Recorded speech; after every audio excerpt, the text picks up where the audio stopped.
Vamos a mandar saludos para toda la gente que nos escucha en Breckenridge, para la gente que está en sintonía en Eagle County. Un saludote, ya estamos en el 102.5 de su FM. Gracias por estar siempre pendiente a nuestra programación. Well, if I could bring back the Buttercup Bakery that was downtown with all those homemade rolls and bread, you know. We enjoy this business because we're a family. My Uncle Loopy and Aunt Jenny also lived at Shoshone. And I don't think people remember that it used to be a little railroad shanty town. We lived in Rifle about a year, and then we moved to Glenwood because my husband had a job here. He worked for the Jack Mitchell at the Glenwood Creamery. One of the things that kept me wanting to stay here, it was because I got motivated because the rodeos and helping kids. Through this story, it talks about a girl who's a teenager who struggles through mental health, and I just found it very important to share a story like this. well, the poll used to let people, after they reach 50, have a discount or even free tickets. They don't anymore. Guess there's too many people living too long now, you know. Once I was here, I realized the big opportunities that this place will give you, this country will give you. We are living our American dream, you know. My favorite piece of candy would have been a big hunk. And the Heath bars. My favorite candy bar has always been Hershey's. Yeah. And it's slightly melted. Yeah.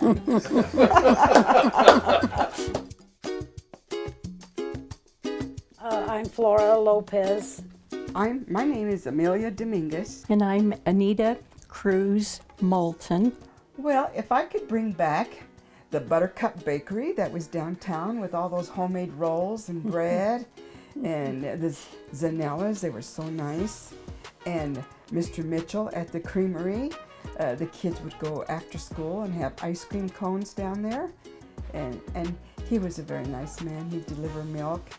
And I remember that Buster Brown that had he used to sell, remember the bread with the apples in it and everything? And he'd come to your door and yeah, there was a lot of small things, you know, that were so nice. And in the drugstores, you know, we had a couple of little drugstores downtown. Mm-hmm. We had Ben Franklin's. And, you know, that people knew you. And the gamble store, you know, and now, you know, didn't have those big old stores that nobody knows you and people come and go all the time. People used to know each other. We had Ben Franklin's downtown, JCPenney downtown on Main Street. Yeah, what I would love to have back is like the bowling alley, the theaters. If I could bring anything back, it would probably be Hubbard's grocery store, because they had this huge barrel of candy. And 10 cents was a big thing. You could buy a lot with it. Oh, yeah. And big candy bar, yeah. I would like that smallness again. When we first moved here, they used to serve the strawberries down at the courthouse, in front of the courthouse, and they had cake with the ice cream, strawberries.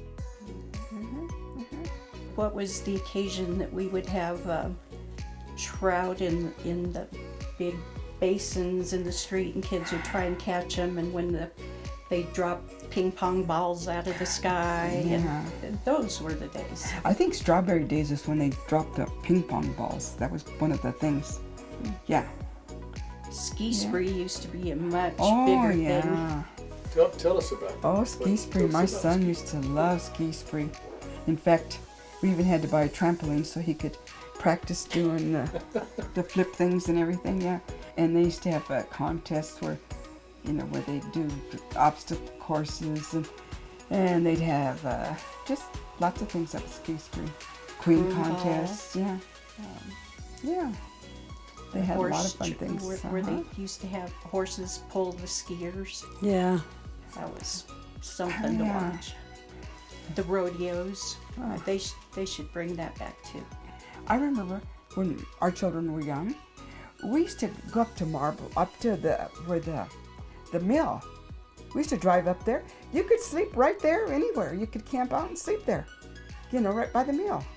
And of course now, they don't let you near it, hardly. I remember walking out to the mill to see that little hanging thing that hangs there. That was a toilet, a 3-seater, hanging over the water at the mill. It was, right into the water there. Because I hiked, walked across the water. And I was just, that's what that is. Yeah, it was just... I remember you guys, probably my first memories was when we went up to Grizzly Creek for a picnic. Saw the We drove bears. up there. Yes. Yes. And the dinners. Oh, Everybody yeah. took a turn Yeah, doing everybody, dinners. we'd have dinner And, together. That's when the moms kind of were at home, and you could get together and have dinner with families. Now my children don't even go to their friends' houses for dinner, or things. Because everybody works, everybody's working, and it's not the same. I do have to tell you something that I know about Glenwood and Carbondale and everything about the Spanish-speaking people coming here. Because like I say, when I first started noticing so many Mexicans, it was then Mexicans. And I knew this lady that worked in Aspen, and I got to be friends with her because she used to have parties, some of the miners used to go to her parties, and she was from Salvador. And she told me the story about how all the Hispanics got to Glenwood and Carbondale. She said it was because a lot of wealthy Mexican people would come and fly into Aspen with their pilots and their maids and everything. And so their maids and their pilots and their people that worked for them noticed that there was a lot of work here. So they went home and told all their relatives. And that's when all these Mexican people came because to work. And that's what started. That's what all the Mexicans came for. And then the people from Salvador came. And now there's Guatemalans and Peruvians.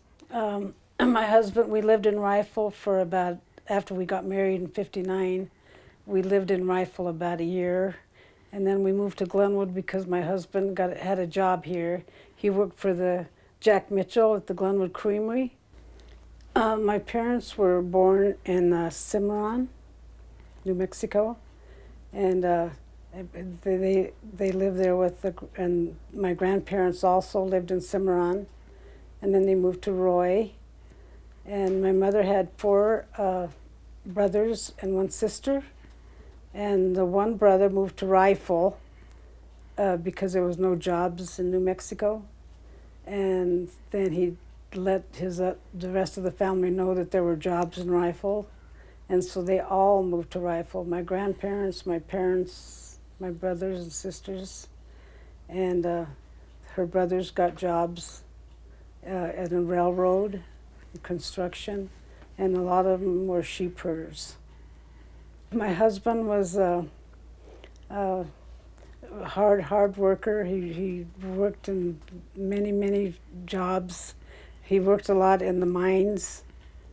When we first moved to Glenwood, he worked at the Glenwood Creamery for Jack Mitchell, and he worked a lot of construction and did a lot of mines. He worked in Mid-Continent and a few other mines, and he retired from Gallegos Corporation. He was a very nice man. We were married 60-some years. I was born in Mount Harris, Colorado, a little coal mining town between Steamboat and Hayden. My father came to work, with his father. And my mother's family came because they were landowners, and there was something going on in Mexico then that the landowners were being killed and, wanting their properties. And so I know I had a grandfather and an uncle who were killed because of their property owners, landowners. So my father came. He was always a rancher, and when he came to the United States, he worked in the fields here in Colorado, like Rocky Ford and those other places there, they have ranches and farms. And then my father became a coal miner in Frederick, Colorado, by Denver. And by then, my mother and her family were being ranchers there, and so he met my mother there. And they married, and they moved from there to Mount Harris, Colorado, because the coal mines, better paying jobs in coal mining. And then when the war broke out, they sent a lot of the Mexican people back to Mexico, but they didn't. My father didn't have to go because he was a coal miner, and that was an industry they really needed. So, when we moved to Glenwood, I really thought it was great. In a little town, the whole downtown was there at the bottom of the bridge, and then when you went out further, big old trees on both sides. I remember the big old trees; they were so pretty, and the town ended right there where. I guess where Birth Odds is right now. I think the whole town ended there even before that, And then my husband, of course, came to work in the coal mines, because he was a coal miner before we went into the Army. And then we came back here in 56, 57, yeah. And we've been here since then. And I think I never really felt a little bit of prejudice, I guess you'd say. I know one time a lady told me, one of my neighbors said, they used to ask me, what I was. They didn't know whether I was Greek or Mexican or what, because there wasn't that many people to compare to, at that time. And I remember this lady told me, oh, you're a different kind of Mexican. I didn't ask her what she meant, but I got the notion of what she was talking about. Flora, I remember one time, we knew each other. I don't know how we got to know each other because we're Spanish-speaking people or Hispanics or something. You kind of get to know, And I think our husbands knew each other from the mines and stuff. Yeah, they did. And then my husband was a coal miner for 30-something years. And he never was hurt. Like I said, he broke his finger because he fell down. He did break his finger, come to think of it. But he never was in anything really bad. Like I say, he was like a fire boss or safety inspector is what he was. And then he became a foreman and everything, But he didn't get black lung. I think they were more safety by the time, conscious. By the time our husbands were in the mine, they were more careful about the coal dust. But I know one thing, we were always aware of the danger that they were in. I was always aware of it. I never sent my husband to work in the morning without getting up and making his breakfast. 4 or 5 o'clock, whatever time it was, 5:30 in the morning, I always got up with him, always kissed him goodbye, always, we're always I remember one time the showers weren't working up there, and my husband came home and he was walking in the backyard. Yeah. He looked like a black man. Oh, yeah. He was just black. Oh, yeah. And I remember they used to say, my son, he worked as a miner too, because he used to work there in the summertime, he was going to college, and Mid-Continent was very generous with the employees and helped their children go to college if the children wanted to go.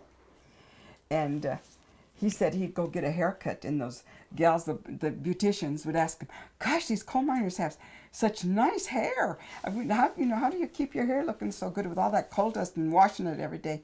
And they said, oh, what shampoo do you use? And they said, Tide. Dish soap. They use dish soap. Yeah. They used, not Tide, I meant to, what's that like other Dawn. one? Dawn, yeah. Dawn. They use dish soap. Yeah. To get clean, their hair and everything. And they said, oh, you could tell that you're coal miners because they always had the mascara lines, we can tell you're a coal miner, yeah. One real young guy that was really a good friend of my husband's, he was riding the cars, I guess, through the mine, and they weren't supposed to stand up. And the young kid did, and he got his head cut off. And that was really a traumatic thing that my husband saw. Well, my husband knew a lot of those young miners too who were killed at the mines. I knew quite a few of them too, and it's very sad, especially that last one. That last one we knew a lot of those young men because they were friends of our sons, you know. You were born in Glenwood Springs? Yes, I was on the 3rd floor of the First National Bank. It used to be a hospital, yeah, Porter's Hospital, and that's where I was born.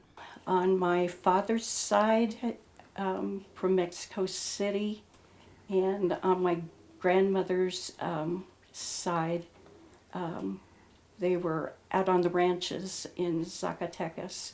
And there was a difference there where you were either really rich or really poor, and both the sides of the family were one of each. So that was interesting watching grow up. And my grandmother on my dad's side owned a cactus orchard.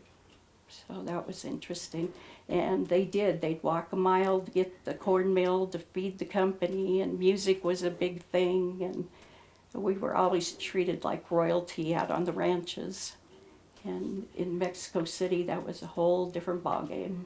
Both of my grandmothers were a lot alike, and the traditional beans, you could have that 3 times a day, and tortillas, and every once in a while you get the different chilies. Usually if there's a special occasion, that's when that would all come out. And for the holidays, Thanksgiving and Christmas were big. One of my greatest memories of that is the huge oranges and the huge apples. Boy, you were living when that was happening. And making bizcochitos and just, that's, oh yeah. And my other grandmother, she would do beans, bologna sandwich with mustard, oatmeal, rice pudding. We got some great stories on the rice pudding. My dad loved rice pudding, and everybody took a shot at making it. And no, we couldn't quite do it. And this one time my cousin decided he was going to make him some rice pudding. And about 3 pots later, from adding and taking out stuff, and he didn't have the secret recipe either. So, my very first job was babysitting for 50 cents an hour, the whole neighborhood's kids. And I'm talking probably 8 kids at a time. I'm surprised I have any hair left. But I enjoy kids. I really do. And that's probably one of the reasons I ended up in my career eventually with kids. But after I did babysitting, Ernie Jerboz called my dad and asked me if I would go to work for him. And I had just accepted a job with Mountain Bell, where I spent 11 years. And then after they closed, I thought I better check it out and make sure that I'm in the right field of what I want to do. So I worked for my dad for a couple years, and I worked for little companies doing computer programs, and then I went to work for the U.S. Forest Service. I spent my whole entire career on the White River. I went in as a clerk typist, and I ended as a purchasing agent. And probably my favorite thing with the Forest Service is I put together programs. And I was on a roll that year because we did the Nature Talk series, the hiking program, and environmental education, and taking 120 people camping every year was quite interesting. I loved it. And and the reason that I decided that this needed to be done, because I'd go into the schools and say, how many of you guys go camping? Nobody? Nobody goes camping? You've never been to Meadow Lake or Bogan Flats Campground or Rudeye? No? Okay. So the first 3 weeks of the hiking program, we took those kids to No Name, Hanging Lake, Grizzly Creek, just to make sure they knew what clothes to wear, what their backpack was going to be like, and what they were in for, and get them into shape. I guess one of the other things that I thought I was really fortunate with the Forest Service was I've been in almost every cave on the forest except for two. Uncle Loopy worked on the railroad, but they were in silt at that time, and her oldest daughter, Priscilla, who was in kindergarten, came home and she told her mother, "Teacher doesn't like me." And she said, "What?" So she just, didn't think it mattered. Or it mattered, but maybe it wasn't anything serious. Well, she came home every day for a week and said the same thing. And so my aunt goes down to the school, talks to the teacher, and she says, "My daughter thinks that you don't like her." She goes, "Well, I'm really sorry and I apologize, but there's just something about her that I cannot stand." So with that, my aunt turned on her heels, called the railroad station and said, "We want to transfer to Glenwood now." And they did. My Uncle Loopy and Aunt Jenny also lived at Shoshone. And I don't think people remember that it used to be a little railroad shanty town, and there were 7 cabins up there, and that's where they lived. And I just barely remember seeing that up there, but the stories of a lot of happiness up there happened, so. I think we've had a very happy life here in Glenwood. To know that I was always happy person, and I loved my family, my brothers and sisters, my kids. And I was a good mom, and I raised good kids, and they are all successful, and through the teachings of my father, I feel like we have a good life, and for however long I have left on this earth, I'll be well taken care of.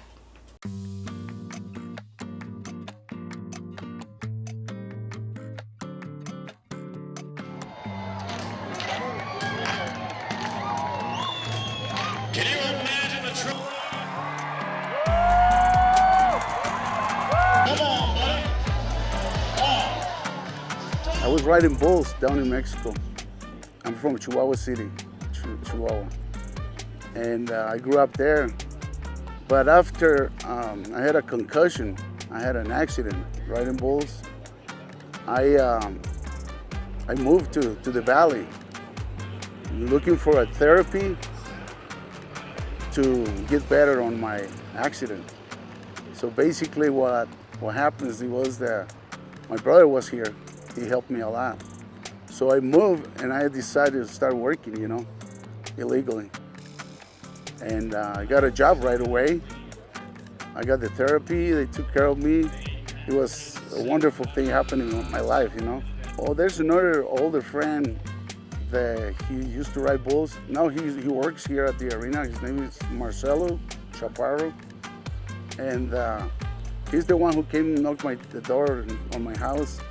And he says, "Hey, can you give me a hand? Can you train me and help me with my riding?" And I say, "Of course," because I was gone for a while. I couldn't do it for a while. He came over and he got me into it. We built a bucking barrel and I started training the kids and him. How many kids have you trained now?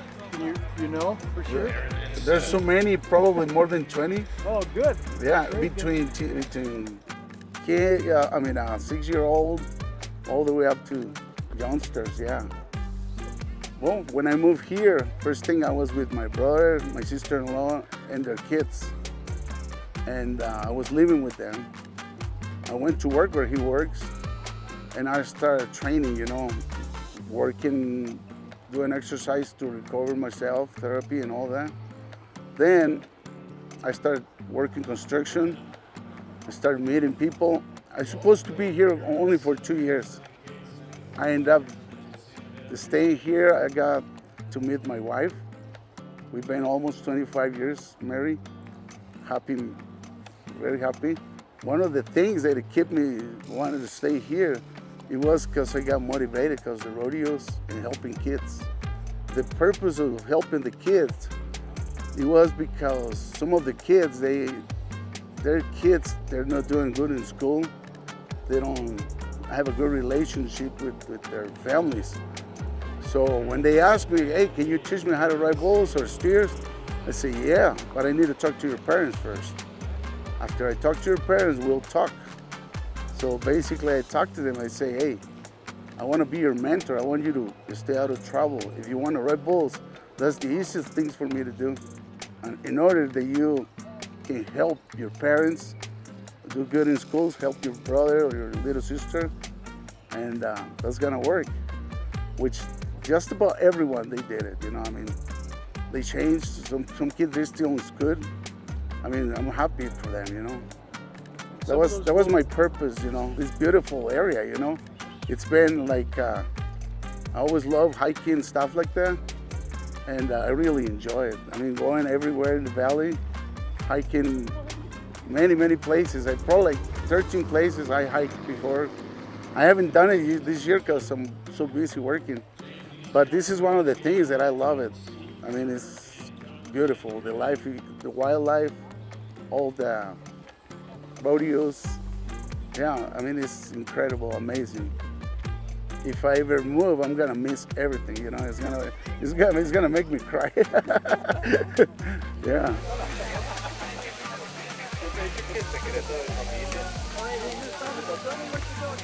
It's a Modelo beer. Yeah. Well, this is the discada. It's called discada because the disc. Basically, right on the fields, on the farms, in the ranches, you know. That's the way we cook. So basically, what we do, put some bacon, pork, beef, and chorizo. Then we pour the beer to keep it in good moisture, you know.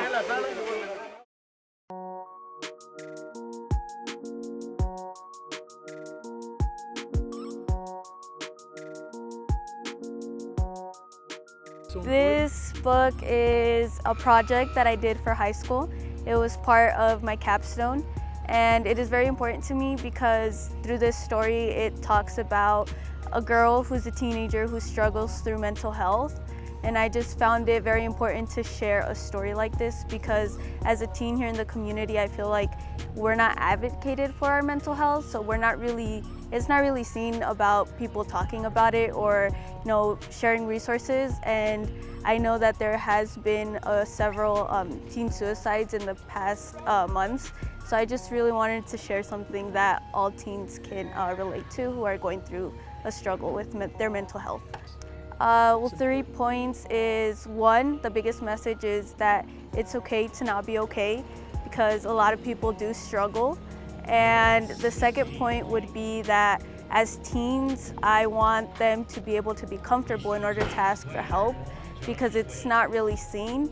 And like the third point is just, you know, I wanted people to be able to relate to the book because as someone who struggled with their mental health, I knew that if I asked for help, it was very hard just because I thought that a lot of people would tell me that I was doing it for attention and that, you know, I wasn't really struggling. But I know for a fact that I've had people in my life who had struggled, but they just never reached out because as teens in today's society, a lot of people just kind of push that away and say, you're doing it for attention, you know, it's not really happening to you, but you never know. So I want people to not judge people right off the bat and actually get to know them, to know that they're struggling if they need help.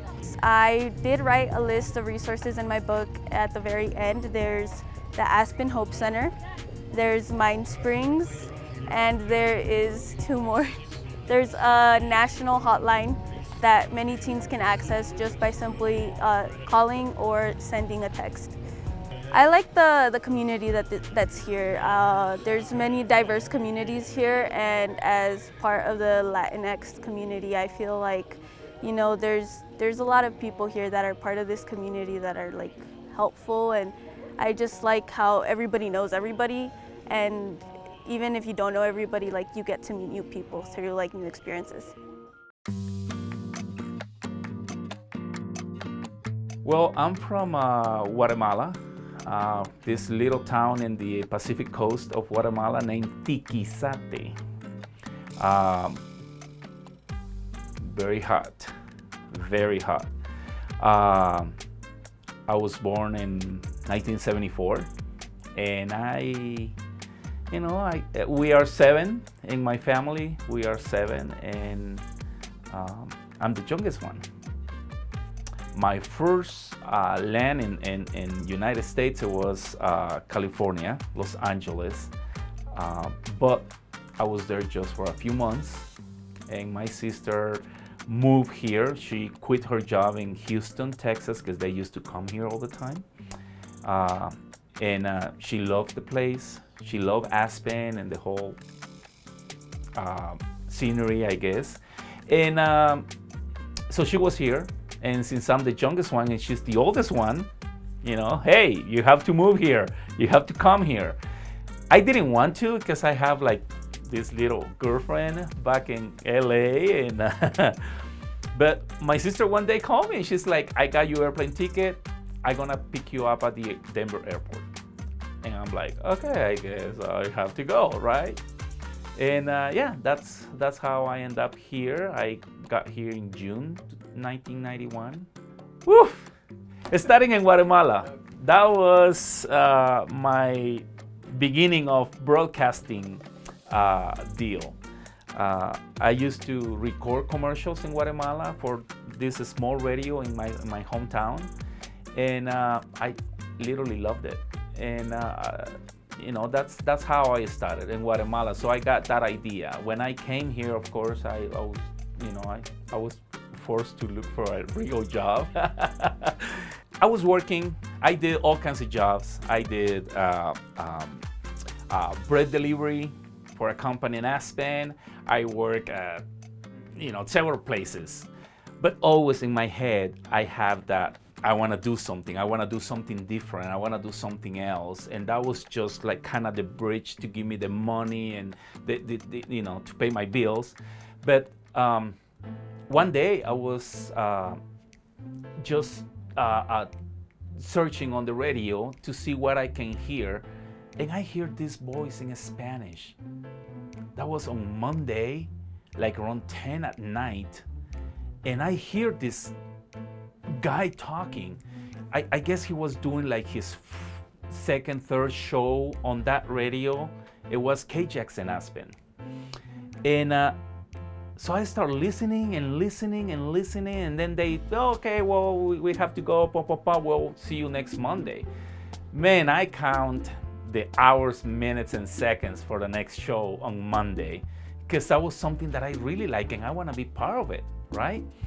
So here it comes next Monday, and I was like right there, 8 o'clock, waiting for that guy to start talking.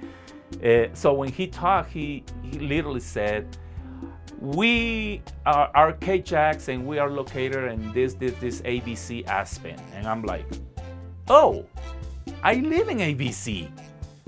So I literally start walking all around ABC at 9:30 p.m., just walking around until I see this window with a guy talking. I'm like, that's the radio station. So I went and knocked on the door, and it was him and his wife only in there. And I'm like, hey, can I help you? I like what you're doing. Can I help you?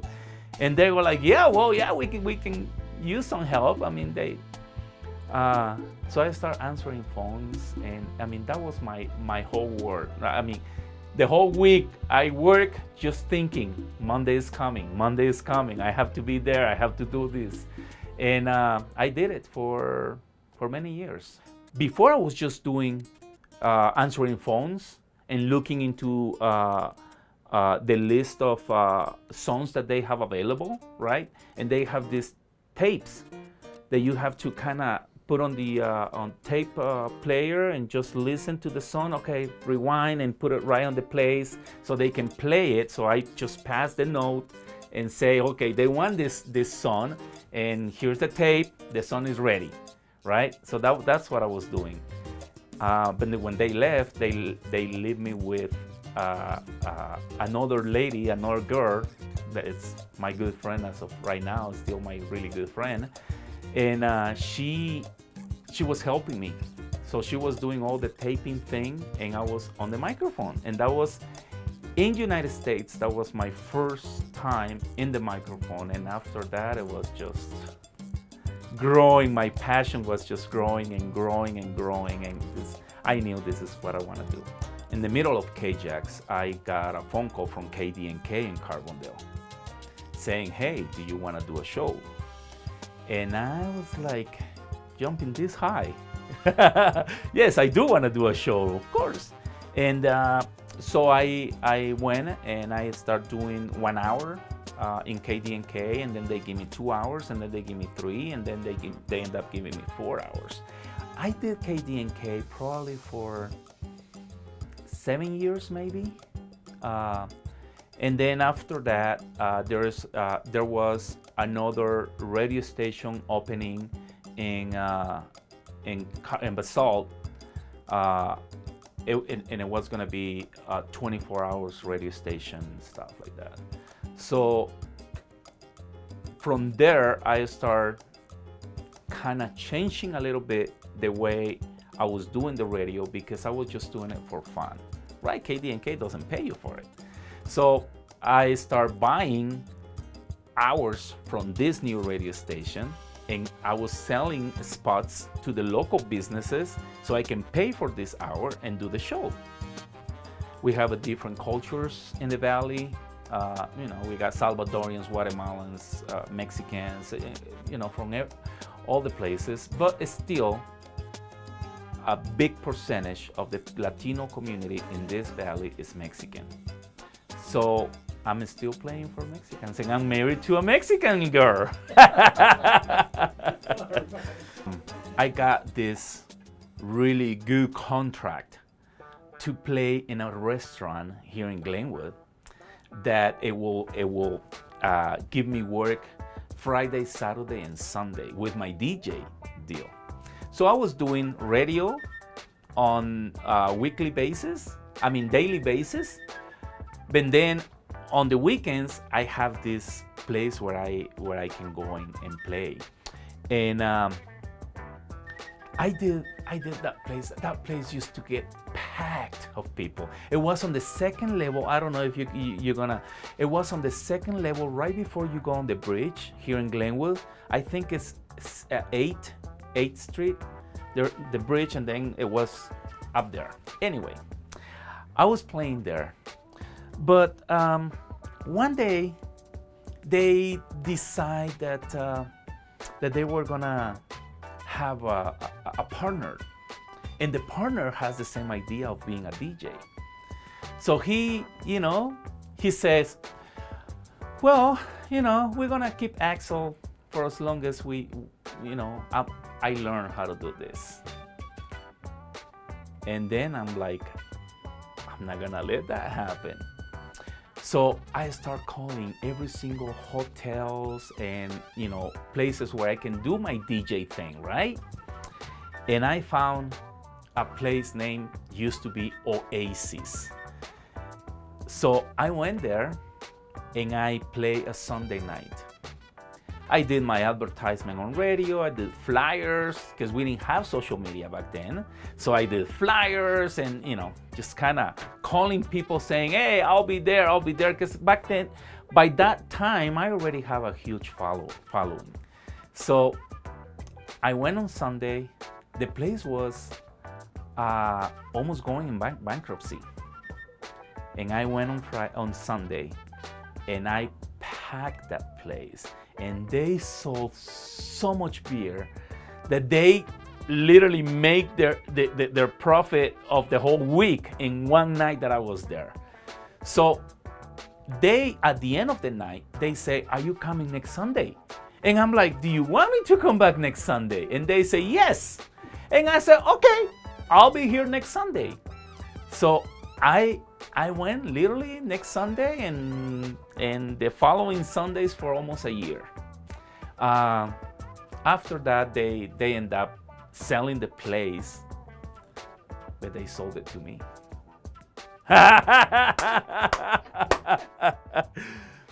Yeah. So they sold the place to me and my family, and I bought the place. And I was doing Friday, Saturday, Sunday, DJ and bringing bands and everything. It was the biggest place, and you know, we have one different band every weekend, and we used to pack that place. We did it for 10 years until recession showed up on 2008. You know, things start going down and down and down, and we end up selling the place. But that was one of the most amazing things that happened in my life. For the last 15 years, I've been in front of this radio station, La Nueva Mix. And I'm really proud to tell you that this radio station is the highest billing radio station out of the company, and they have 14 radio stations in Western Slope. And this is the only one in Spanish. I'm in front of that, and this is the highest billing radio station in the company. So what does that tell you? Latinos have present, and we represent something in this community. Este país es un país de oportunidades. Yo amo mi país. Yo estoy enamorado de Guatemala. Pero este país me ha dado lo que mi país no me pudo dar. Y para las personas que vienen, las nuevas generaciones que están aquí, que de repente no saben qué es pasar penas o pasar necesidades, tienen que aprovechar las oportunidades que ahora hay. Antes era muy difícil, ahora es un poco más fácil, pero tienes que tener pasión por lo que haces, tienes que ponerle empeño, tienes que dedicarte para poder ser alguien en esta vida. De lo contrario, pues bueno, ahí pasarás. Hay muchas personas que vienen a los Estados Unidos, no hablan inglés, no hablan el idioma, no tienen documentos y logran hacer algo en este país. Y para las nuevas generaciones que tienen documentos, que tienen el idioma y no hacen nada, yo creo que la gente que está haciendo cosas y la gente que está creciendo sin tener el idioma, sin tener los documentos y con muchos compromisos, hijos, familia, yo creo que esa gente tiene que ser tu inspiración. La gente que sí está haciendo algo tiene que ser tu inspiración. Así es de que si tú estás viendo esto, yo creo que tienes mucho de dónde agarrar inspiración para ser grande y engrandecer más este lugar que nos ha dado mucho a todos. I think that this country, it's a country of opportunities. It's up to you if you want to take the opportunities or not.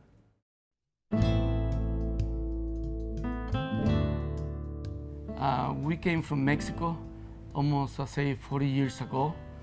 Yeah, actually, Fernando, it's been here, you know, like almost 40 years ago. He came from state of Jalisco, Guadalajara.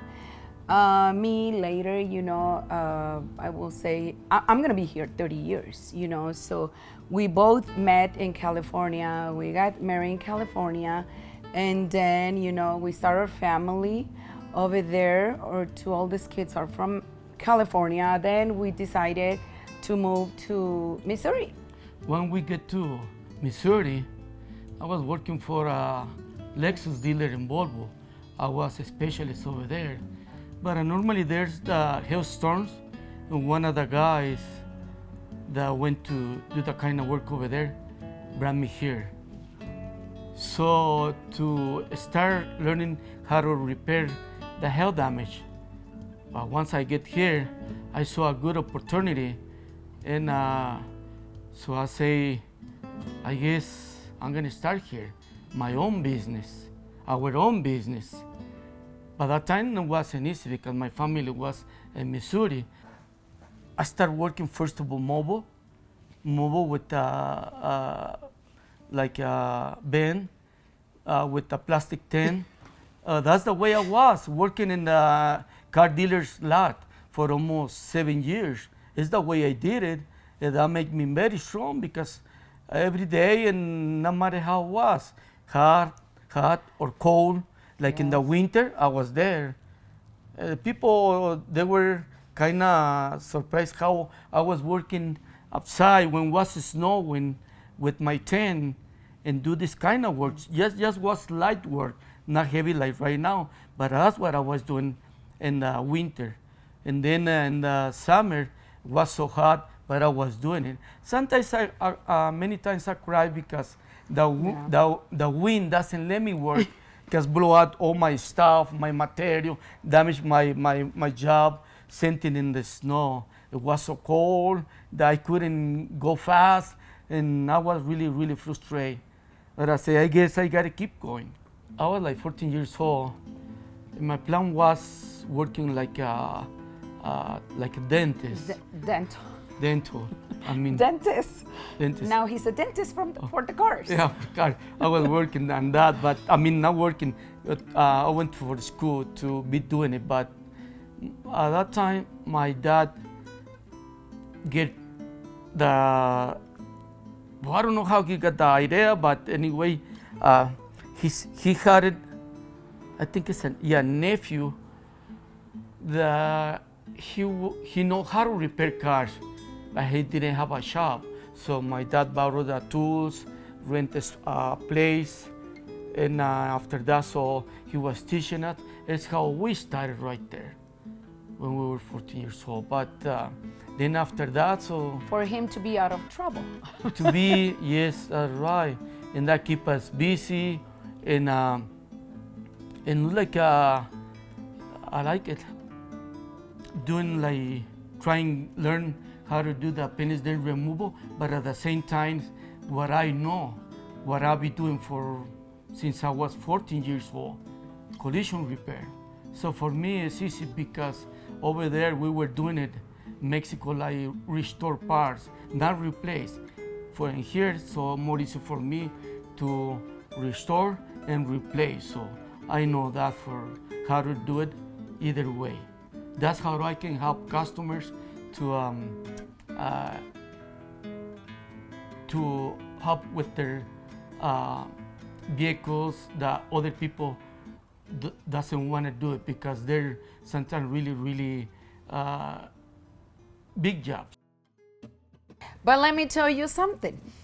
I remember the first van that he started. It was a long van, and it had a lot of chips.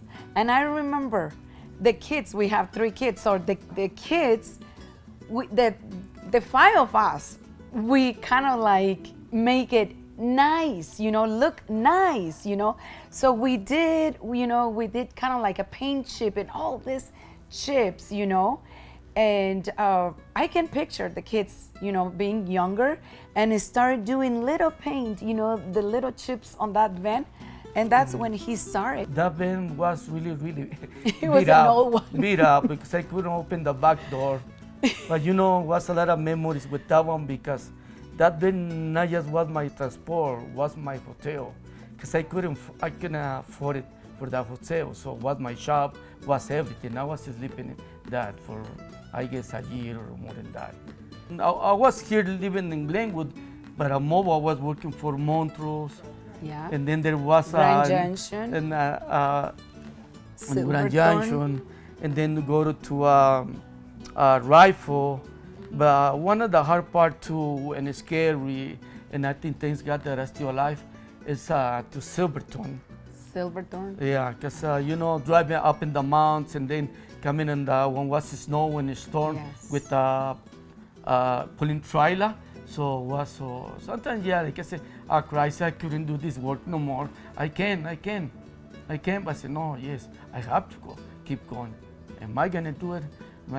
So I guess it's when I look back, I understand how God made possible to have this business. Yeah. Once I start making some money, and then I got a place. But I keep the place, and I still keep mobile. And you need to get the point that I got enough customers to pay the bills and rent where I was. So it's when I started to slow down in mobile. And it's when my family decided to come over because I can afford it, get a rent a house. Because I was here for almost 6 years by myself, and my family was in Missouri. It's not been easy, no. It's not been a journey, an easy journey, It's like me. I didn't know anything about QuickBooks. I have to learn, I was a mom, so I have to learn, I have to go to the CMC and take some QuickBook classes a couple times because the first time I didn't get anything, So I learned, step by step, And now, like I said, our oldest one, she helped me in the office and she's, going for accounting, which it is a joy for me, you know. It's just a blessing, It's not easy. It's not easy, especially when you are your own boss, your own boss and all that, but it's easy. And me, myself, I just feel like this country is giving us so much, For me, it is a blessing to be here. I have the opportunity to come here 30 years ago, learn the language, and then start your own family and start your own business. So, I just feel so blessed, so blessed to be in a beautiful country, in a beautiful valley, in a beautiful town that, I just want to give a little bit of what we have, A few years ago, we had, we completely lost our house, through a fire. And we just ended with what we were wearing. And it was a couple weeks before Christmas. And it was hard. It was very hard. And when I told Fernando we don't have anything, and he just did this, and he said, with these hands, we built what we have. With these hands, we're going to start again.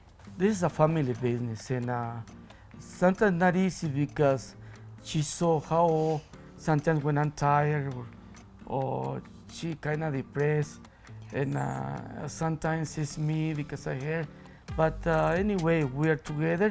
And also we got a dog that is like almost like the doorbell.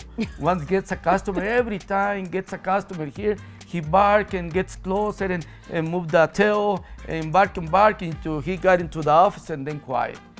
It's been a journey, let me tell you. It has been a journey.